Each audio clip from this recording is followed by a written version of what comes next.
Do you have an amplifier lying around but you don't know which speaker to buy or to go for?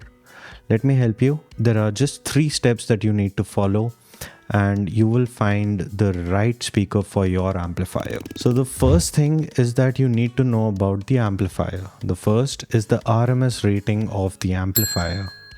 That is of utmost importance.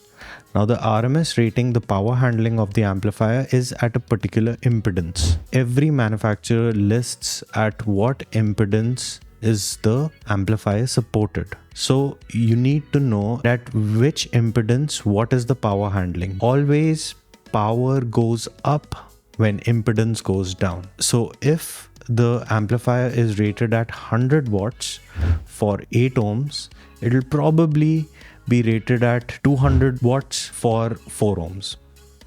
But if it is not rated for 2 ohms, then you should not buy 2 ohm speakers. So if your amplifier says that it's 50 watt at 8 ohms, but it doesn't mention if it can handle 4 ohm or 6 ohm speakers, please do not go for lower impedance speakers. It'll just blow your amplifier because it's not meant to handle lower impedances speakers.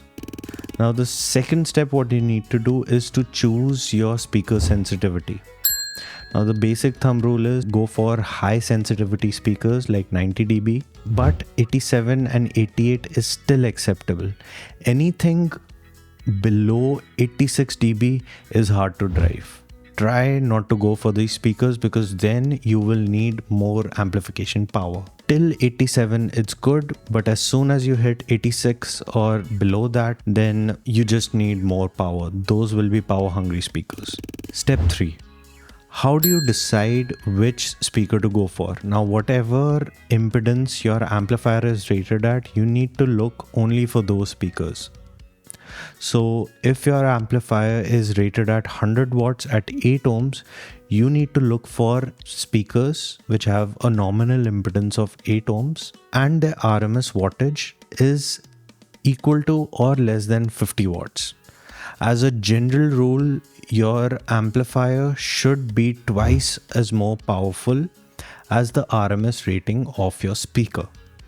The reason is simple, because you need headroom in your amplifier so that when the speaker is played and you get those explosive sounds and it does need more power, your amplifier is able to do that instead of clipping. When your amplifier is underpowered, you will experience clipping, and that will most probably damage first your tweeters and then the amplifier will heat, probably damage itself as well. So trust me, you want to stay away from clipping. So the takeaway from this video is that always match your impedance to your amplifier and choose the right speaker then. Don't try to overbuild or overextend it. You'll just end up blowing something or the other, and definitely that's gonna leave a hole in your pocket and they're not gonna sound nice as well. So make sure that you follow this and you'll always choose the right speaker for your amplifier.